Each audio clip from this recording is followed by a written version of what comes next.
Buongiorno and welcome to Pasta My Heart, where everybody feels at home here. And so today what we're going to do is make some blueberry pie filling. And I love doing this, and the reason I love doing this is I love making little hand pies.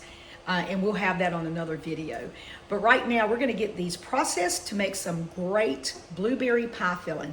First thing we have to do, it's a little bit different than what we did with our preserves yesterday, is we're going to bring a Dutch oven pot to boil, about halfway up, filled up with water. We're going to bring it to boil, and I've measured out 7 cups of fresh blueberries that I washed, and I made sure the stems were off and got the yucky ones out of there, so they're set ready to go. We're going to blanch them. And so if you have never blanched something, what that means is you bring your water to boil, you take whatever it is you're going to blanch, whether it's blueberries or sometimes it's corn, whatever that looks like, and you're going to put them in the boiling water.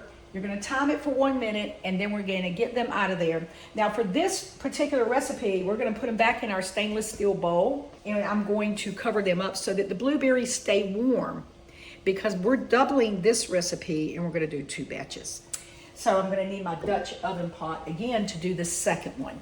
So we're going to process these, get them all on. My water is boiling now. We're going to put our blueberries in there, and we're going to time it for 1 minute. Getting nice little stragglers. All right, I'm going to set my timer for 1 minute, and we're going to wait for those to blanch. Then we're going to get them out of that hot water. We're going to put them back in the bowl, and we're going to cover them up and let them stay nice and warm while we prepare our sugar and our lemon zest and our ClearJel for the canning process. Now, I did decide to use ClearJel in this particular recipe because ClearJel, it's a pie filling, and we need it to be thicker, and we need it to set. ClearJel was the better choice other than using regular cornstarch. It's a more consistent cornstarch, so to speak. And I bought the organic brand so that, again, keeping it as healthy as I can get it. And I'll link the brand that I bought. I'll link it below along with the other things and the recipe to making this pie filling. So we are now down to 3, 2, 1. Life is good. I'm gonna drain these, and then I'll be back with you. Okay, I've gotten my blueberries drained. They're in my pot. It's covered. You should be able to see that, just to keep them warm. We don't want to create our syrup, have the blueberries be cold again, and then pour this syrup that's really hot over these blueberries that would burst them. That's not what we're looking for. We're going to keep as many of these berries whole as we can so that when we make a pie and you cut into it, you see these wonderful blueberries. So in my saucepan pot, okay, I am going to add 1 cup of organic regular sugar. I'm going to add a 1/2 cup of my organic ClearJel. This was a brand new bag, and I opened it up, and when I opened it up, it just went all over my kitchen. It's such a fine powder. Okay, and then to that, we're gonna get my whisk. Kind of mix this together. Makes it a little easier for it to come together. Turn on my burner, and I'm gonna add 2 cups of just regular water. Now we're gonna continue whisking this until everything is combined. That means that our ClearJel is mixed in, our sugar has dissolved, and it's now a beautiful clear syrup. And so once we do that, we're going to combine it with our blueberries that are sitting in the pot staying warm. We're going to mix that all together. We're going to put it in our jars, and then we're going to process them for 30 minutes. So that is the next step we're doing. So I'm going to go ahead and get this down, continue whisking till it's all combined, and then we'll get back together and mix it all together. Okay, so I have to show you this. So this is what we're getting to. Can you see how thick that has gotten? I whisked it together. It's the 2 cups of water, 1/2 cup of ClearJel, and about 1 cup of sugar. And you just want to keep it going until it gets good and thick. I'm going to move this over here.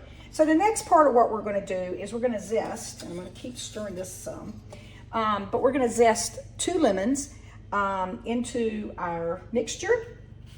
And remember, when you're zesting a lemon, you want to go very lightly. You want to have a light touch because you don't want to get the white skin underneath the top layer. So just be very careful with it.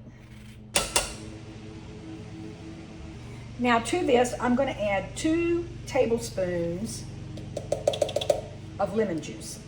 And then we're going to whisk that all in here. Make sure you're scraping those edges. We're going to take the lid off of our warmed up blueberries. Let's get them all combined. Ooh, doesn't that look good?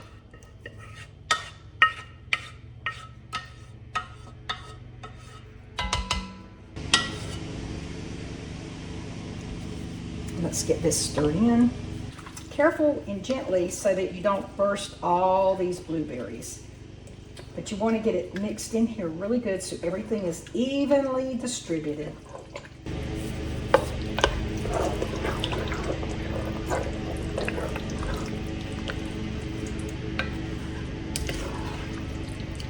Wow, it really smells good.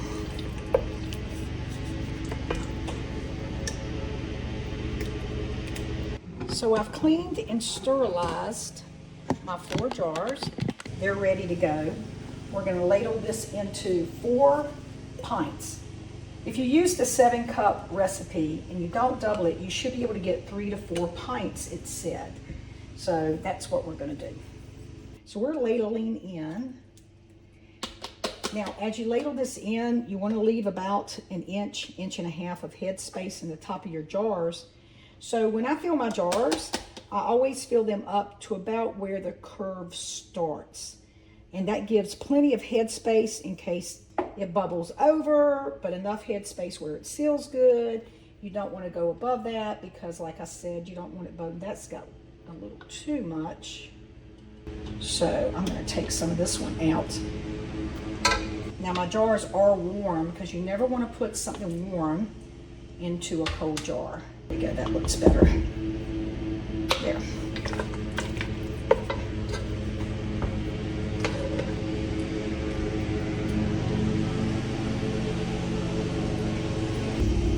Now, I've never been one to be able to measure out exactly, you know, and have none left in my pot of whatever I'm canning. So I always keep an extra jar set aside to put all the extra in, especially if I'm doing multiples. I'm going to double this batch, so we're going to do all of this all over again so that I'll end up with 8 to 12 jars by the time I'm done. But I always keep an extra jar handy because there's always that little bit at the bottom of your pan.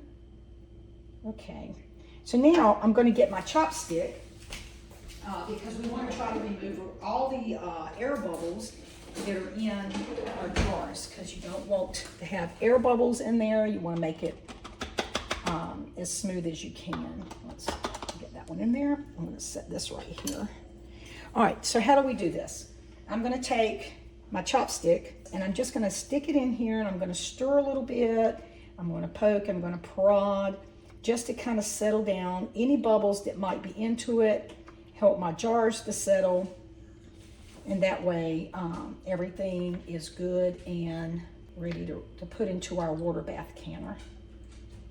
It'll also help you see how it kind of settles in there, and if you need to kind of top off a jar while you're canning or preserving, then you've got the ability to add just a little bit more. Again, leaving that head space in your jars so that it can seal properly. So I used to be afraid of canning. I used to be a freezer girl.